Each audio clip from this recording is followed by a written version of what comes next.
ರಾಮದುರ್ಗದಲ್ಲಿ ಶಾಂತಿಯಿಂದ ಈದ್ ಮಿಲಾದ್ ಆಚರಿಸಿ ಸಿಪಿಐ ವಿನಾಯಕ್ ಬಡಿಗೇರ್.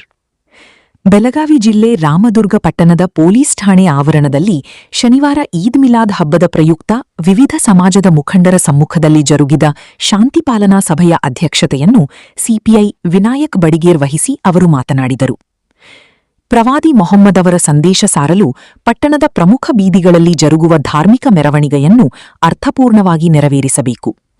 ಯಾವುದೇ ಅಹಿತಕರ ಘಟನೆಗಳಿಗೆ ಅವಕಾಶವನ್ನು ಕಲ್ಪಿಸದೆ ಈದ್ ಮಿಲಾದ್ ಹಬ್ಬವನ್ನು ಪ್ರತಿಯೊಬ್ಬರೂ ಶಾಂತ ರೀತಿಯಿಂದ ಸೌಹಾರ್ದಯುತವಾಗಿ ಆಚರಣೆ ಮಾಡಬೇಕು. ಹಬ್ಬಗಳನ್ನು ಶಾಂತಿಯಿಂದ ಆಚರಿಸುವಂತೆ ಹಿರಿಯರು ಯುವಕರಿಗೆ ತಿಳಿ ಹೇಳಬೇಕು. ಅಹಿತಕರ ಘಟನೆಗಳು ನಡೆದರೆ ಕ್ರಮ ಕೈಗೊಳ್ಳಲಾಗುವುದು ಎಂದು ಎಚ್ಚರಿಸಿದ ಅವರು, ನೀವು ಆಚರಿಸುವ ಹಬ್ಬ ಹರಿದಿನಗಳು ಇನ್ನೊಬ್ಬರಿಗೆ ಮಾದರಿಯಾಗಬೇಕು. ಈ ಮೂಲಕ ಹಿರಿಯರು ಹಬ್ಬದಾಚರಣೆಯ ಮಹತ್ವ ಸಾರಬೇಕು ಎಂದು ಸಿಪಿಐ ವಿನಾಯಕ್ ಬಡಿಗೇರ್ ಸಲಹೆ ನೀಡಿದರು. ಪಿಎಸ್ಐ ಸವಿತಾ ಮುನ್ನಾಳ್ ಮಾತನಾಡಿ, ಪ್ರತಿ ವರ್ಷದಂತೆ ಈ ವರ್ಷವೂ ಕೂಡ ಆಗಸ್ಟ್ 26ರಂದು ಈದ್ ಮಿಲಾದ್ ಆಚರಣೆ ಮಾಡಲಾಗುತ್ತಿದ್ದು, ಮೆರವಣಿಗೆ ಸಂದರ್ಭದಲ್ಲಿ ಯಾವುದೇ ರೂಟ ಬದಲಾವಣೆ ಇರುವುದಿಲ್ಲ. ಪ್ರತಿ ವರ್ಷ ಯಾವ ತರಹ ಆಚರಣೆ ಮಾಡಲಾಗುತ್ತದೆ ಅದೇ ತರ ಈ ವರ್ಷವೂ ಕೂಡ ಆಚರಣೆ ಮಾಡಬೇಕು. ಮೆರವಣಿಗೆಯ ಮಾರ್ಗ ಹೀಗೆ ಇರಲಿದ್ದು, ಮೆರವಣಿಗೆಯು ಹಳೆಯ ಪೊಲೀಸ್ ಠಾಣೆಯಿಂದ ಹರಲಯ್ಯ ಸರ್ಕಲ್, ಮಿನಿ ವಿಧಾನಸೌಧ, ನೇಕಾರಪೇಟೆ, ತೀರ ಬಜಾರ್, ಪಡಕೋಟಿ ಗಲ್ಲಿಯಿಂದ ಮರಳಿ ಹಳೆಯ ಪೊಲೀಸ್ ಠಾಣೆಗೆ ಬಂದು ಮೆರವಣಿಗೆ ಮುಕ್ತಾಯಗೊಳ್ಳುವುದು. ಮೆರವಣಿಗೆ ಸಂದರ್ಭದಲ್ಲಿ ಡಿಜೆಗೆ ಅವಕಾಶ ಇರುವುದಿಲ್ಲ. ಓಣಿಗೊಂದು ಡ್ರೆಸ್ ಕೋಡ್ಗಳನ್ನು ಮಾಡಿದ್ದೇವೆ ಅಂತ ಕಮಿಟಿಯವರು ಹೇಳಿರುತ್ತಾರೆ. ಶಾಂತ ರೀತಿಯಿಂದ ಮೆರವಣಿಗೆಯೊಳಗೆ ಭಾಗವಹಿಸುವವರಿಗೆ ಬಹುಮಾನ ನೀಡುತ್ತೇವೆ ಎಂದು ಕಮಿಟಿಯವರು ತಿಳಿಸಿರುತ್ತಾರೆ. ಶಾಂತಿ ಕದಡುವ ಯಾವುದೇ ಘಟನೆಗಳು ನಡೆದರೆ ಕಾನೂನು ಕ್ರಮ ಕೈಗೊಳ್ಳಲಾಗುವುದು ಎಂದು ಪಿಎಸ್ಐ ಸವಿತಾ ಮುನ್ನಾಳ್ ಹೇಳಿದರು. ಈ ಸಂದರ್ಭದಲ್ಲಿ ಪಿಎಸ್ಐ ಸಂತೋಷ್ ದೋಳಖೇಡ, ಅಂಜುಮನ್ ಕಮಿಟಿಯ ಅಧ್ಯಕ್ಷರು ಹಾಗೂ ಪದಾಧಿಕಾರಿಗಳು ಮತ್ತು ವಿವಿಧ ಸಮಾಜದ ಮುಖಂಡರು ಪಾಲ್ಗೊಂಡಿದ್ದರು. ಈದ್ ಮಿಲಾದ್ ಹಬ್ಬದ ಪ್ರಯುಕ್ತ ಪ್ರತಿ ವರ್ಷದಂತೆ ಈ ವರ್ಷವೂ ಕೂಡ ಒಂದು ನಮ್ಮ ಪೊಲೀಸ್ ಇಲಾಖೆ ವತಿಯಿಂದ ಶಾಂತಿ ಸಭೆಯನ್ನು ಕರೆದಿದ್ದೀವಿ. ಆ ಪ್ರಯುಕ್ತ ತಾವೆಲ್ಲರೂ ಕೂಡ ನಮ್ಮ ಕರೆಗೆ ಹೋಗೊಟ್ಟು ಬಂದಿದ್ದೀರಿ. ತಮ್ಮೆಲ್ಲರಿಗೂ ಕೂಡ ಮೊದಲಿಗೆ ನನ್ನ ವೈಯಕ್ತಿಕವಾಗಿ ಮತ್ತು ನನ್ನ ಠಾಣೆಯ ವತಿಯಿಂದ ತುಂಬ ಹೃದಯದ ಸ್ವಾಗತವನ್ನು ಕೋರುತ್ತೇನೆ. ಎಲ್ಲರಿಗೂ ಗೊತ್ತಿರುವಂಗೆ ಪ್ರತಿ ವರ್ಷದಂತೆ ಈ ವರ್ಷ ಆಗಸ್ಟ್ 26ರಂದೇ ಈದ್ ಮಿಲಾದ್ ಆಚರಣೆ ಮಾಡಬೇಕಂತೇಳಿ ತಮ್ಮೆಲ್ಲರೂ ಒಂದು ಒಮ್ಮತದಿಂದ ಅದು ಎಲ್ಲರೂ ಗೊತ್ತಿರುವಂಗೆ ಇವತ್ತು ಆಗಸ್ಟ್ 26ಕ್ಕೆ ಮಾಡ್ಬೇಕಂತ ಅಂದ್ಕೊಂಡಿದ್ದೀರಿ. ಆ ಪ್ರಕಾರವಾಗಿ ಏನಪ್ಪ ಅಂದ್ರೆ ಮೆರವಣಿಗೆಗಳು ರೂಟ್ ಮಾರ್ಚ್ ಒಳಗೆ ಯಾವುದೇ ರೀತಿ ಚೇಂಜಸ್ ಇರಂಗಿಲ್ಲ. ಲಾಸ್ಟ್ ಇಯರ್ ಏನು ಮಾಡಿರ್ತೀರಿ ನೀವು, ವರ್ಷ ಏನು ಮಾಡ್ಕೊತ ಬಂದಿರ್ತಿರಲ್ಲ ಆ ಪ್ರಕಾರವಾಗಿ ಮಾಡ್ತೀವಿ ಅಂತೇಳಿ ಈಗೂ ಕೂಡ ನಮಗೆ ನೀವು ಒಂದು ರಿಕ್ವೆಸ್ಟನ್ನು ಕೊಟ್ಟಿದ್ದೀರಿ. ಅದನ್ನೇ ಯಾರು ಈಗ 2-3 ದಿನದೊಳಗೆ ಚೇಂಜಸ್ ಅಂತೂ ಏನೂ ಮಾಡೋಂಗಿಲ್ಲ. ಏನು ರೂಟ್ ಐತಲ್ಲ ಅದ ರೂಟ್ ಒಳಗೆ ಮಾಡಬೇಕು. ನೀವು ಸ್ಟಾರ್ಟಿಂಗ್ ಏನು ಓಲ್ಡ್ ಪೊಲೀಸ್ ಸ್ಟೇಷನಿಂದ ಮಾಡ್ತೀರಿ, ಅಲ್ಲಿಂದ ಜೂನಿಪೇಟೆ ಹೋಗುತ್ತೆ. ಜೂನಿಪೇಟೆಯಿಂದ ಮುಂದೆ ನೆಕ್ಸ್ಟ್ ಹರಳೆಯ ಸರ್ಕಲ್ ಹೋಗಿ ಅಲ್ಲಿ ಮಿನಿ ವಿಧಾನಸೌಧ, ಅಲ್ಲಿಂದ ರೈಟಿಗೆ ಇದ್ರು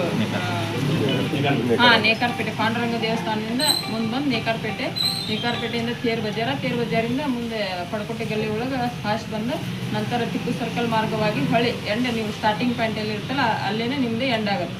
ಇದು ನಿಮ್ಮದು ಫೈನಲ್. ಇದ್ರ ಮಧ್ಯೆ ಯಾರು ಏನು ಮಾರ್ಗವನ್ನು ಚೇಂಜ್ ಮಾಡೋಂಗಿಲ್ಲ. ಒಂದು ಆಮೇಲೆ ಫಸ್ಟ್ ಆಫ್ ಆಲ್ ನಿಮ್ಗೆ ಹೇಳ್ಬೇಕಂದ್ರೆ ಡಿಜೆಗೆ ಇದಕ್ಕೆ ಅವಕಾಶ ಇಲ್ಲ. ಲಾಸ್ಟ್ ಟೈಮ್ ಅದು ಭಾಳ ಇಶ್ಯೂ ಆಯ್ತು. ನಿಮಗೂ ಗೊತ್ತಿರುವಂಥದ್ದೈತಿ, ನಮಗೂ ಗೊತ್ತೈತಿ, ಎಲ್ಲರಿಗೂ ಗೊತ್ತೈತಿ. ನೀವು ಅಲ್ಲಿ ಪ್ರೊಸೆಷನ್ ಮಾಡಕತ್ತಿದ್ರಿ ಮಿನಿ ವಿಧಾನಸೌಧದ ಹತ್ರ ಇತ್ತು ನಿಮ್ದು ನಿಮ್ದು ಏನು ಮೆರವಣಿಗೆ ಇದ್ದಾಗ ಇಲ್ಲಿ ಸರ್ಕಲ್ ಒಳಗೆ ಬಂದು ಒಂದಿಷ್ಟು ಜನ ಇದ್ರಾಗಿನವ್ರ ನಿಮ್ಮವರು ಒಂದಿಷ್ಟು ಜನ ಬಂದು ನಾವು ಡಿಜೆ ಹತ್ತವರು ಈ ಕಡೆ ಹೋಗೋರು ಅಂತ ಅವ್ರು ಚಾಲು ಮಾಡಿದ್ರು. ಅದಕ್ಕೆ ನಮಗೆ ಭಾಳ ಟೆನ್ಷನ್ ಶುರು ಆಯ್ತು ಆ ಟೈಮ್ದೊಳಗೆ. ಅದಕ್ಕೆ ಈ ಒಂದು ಸಂದರ್ಭ ಈ ಸರಿ ಬರಬಾರ್ದು. ಆ ಸಂದರ್ಭ ಈ ಸಾರಿ ರಿಪೀಟ್ ಆಗಬಾರ್ದು. ಅದಕ್ಕಾಗಿ ನೀವು ಏನು ಮಾಡ್ಕೊತೀರಿ ನಮಗೆ ಗೊತ್ತಿಲ್ಲ. ನಾವೀಗ ಹೇಳ್ತೀವಿ, ಈಗ ಭಾಳ 50 ಜನ ಸೇರಿರ್ಬೋದು.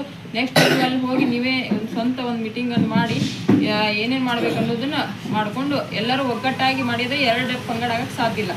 ಅದಕ್ಕೆ ದಯವಿಟ್ಟು ಈ ಸರಿ ಅದು ರಿಪೀಟ್ ಆಗ್ದಂಗೆ ನೋಡ್ಕೊಳ್ಳೋ ಜವಾಬ್ದಾರಿ ನಿಮ್ಮ ಮ್ಯಾಗ ಐತಿ.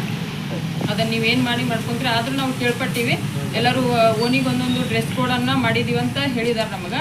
ಡ್ರೆಸ್ ಕೋಡ್ ಪ್ರಕಾರವಾಗಿ ಯಾರು ಶಾಂತ ರೀತಿಯಿಂದ ಮೆರವಣಿಗೆಗಳಿಗೆ ಭಾಗವಹಿಸ್ತೀರಿ ಆ ತಂಡಕ್ಕೆ ನಾವು ಬಹುಮಾನವನ್ನು ಘೋಷಣೆ ಕೂಡ ಮಾಡಿದ್ದೀವಿ ಅಂತೇಳಿ ನಮಗೆ ಆಯೋಜಕರು ಆಲ್ರೆಡಿ ಹೇಳಿಬಿಟ್ಟಾರೆ. ಈಗ ಏನು ಚಲೋ ಬಹುಮಾನ ಇಟ್ಟಾರ ಅಂತ ಹೇಳಿದ್ರು. 50,001 ರೂಪಾಯಿನ ಬಹುಮಾನ, ಪ್ರಥಮ ಬಹುಮಾನ, ಆಮೇಲೆ ಸೆಕೆಂಡು, ಥರ್ಡ್ ಪ್ರೈಸ್, 3 ಪ್ರೈಸ್ ಅದಾವ ಅಂತ ಹೇಳಿರಿ. ಶಾಂತಿಯುತವಾಗಿ ಯಾವ ತಂಡ ವಹಿಸ್ತೈತಲ್ಲ ಈದ್ ಮಿಲಾದ್ ಹಬ್ಬದೊಳಗೆ ಅವ್ರು ಘೋಷಣೆ ಮಾಡ್ತೀವಿ ಅಂತ ಹೇಳಿದ್ದು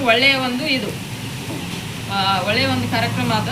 ಮಾಡಿರಿ, ನಮ್ಮದು ಒಂದು ನಿಮಗೆ ಸಹಕಾರ ಇರ್ತೈತಿ ಅಂತ ಹೇಳ್ತಾ ಆಮೇಲೆ ಯಾರೂ ಕೂಡ ಡಿ ಜೆಯನ್ನು ಇದ್ರೊಳಗೆ ತರುವಂಥದ್ದನ್ನು ಮಾಡಬಾರ್ದು.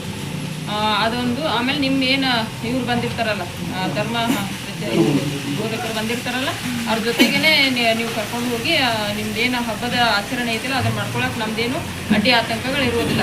ಅದರ ಮಧ್ಯೆ ಯಾರೂ ಕೂಡ ಕಾನೂನು ಸುವ್ಯವಸ್ಥೆಗೆ ಧಕ್ಕೆ ಆಗುವಂಥ ಕೆಲಸ ಕಾರ್ಯಗಳನ್ನು ಮಾಡಬಾರ್ದು. ಮಧ್ಯದಲ್ಲಿ ಯಾರಾದರೂ ಸಣ್ಣ ಪುಟ್ಟ ಕಿರಿಕಿರಿ ಮಾಡಿದ್ರೆ ನಮ್ಗೆ ಇಮಿಡಿಯೇಟ್ ಆಗಿ ನಮ್ಮ ಗಮನಕ್ಕೆ ತೊಗೊಂಬರ್ಬೇಕು. ನೀವು ಅಲ್ಲಲ್ಲೇ ಮಾತಾಡ್ಕೊಂಡು ಹೊಡೆಯೋದು ಬಡಿಯೋದು ಕಚ್ಚಾಡೋದು ಅವು ಯಾವುದೂ ಮಾಡೋಂಗಿಲ್ಲ. ಈ ಪ್ರಯುಕ್ತವಾಗಿ ಮತ್ತು ಸೋಷಿಯಲ್ ಮೀಡಿಯಾದೊಳಗೆ ಯಾವುದೇ ರೀತಿ ಕೋಮು ಪ್ರಚೋದನೆ ಮಾಡುವಂತಹ ವಿಡಿಯೋಗಳನ್ನಾಗಲಿ ಹೇಳಿಕೆಗಳನ್ನಾಗಲಿ ನೀಡಬಾರ್ದಂತೇಳಿ ನಮ್ಮ ಕಡೆಯಿಂದ ಒಂದು ನಿಮಗೆಲ್ಲರಿಗೂ ಸಲಹೆ ಇರ್ತೈತಿ.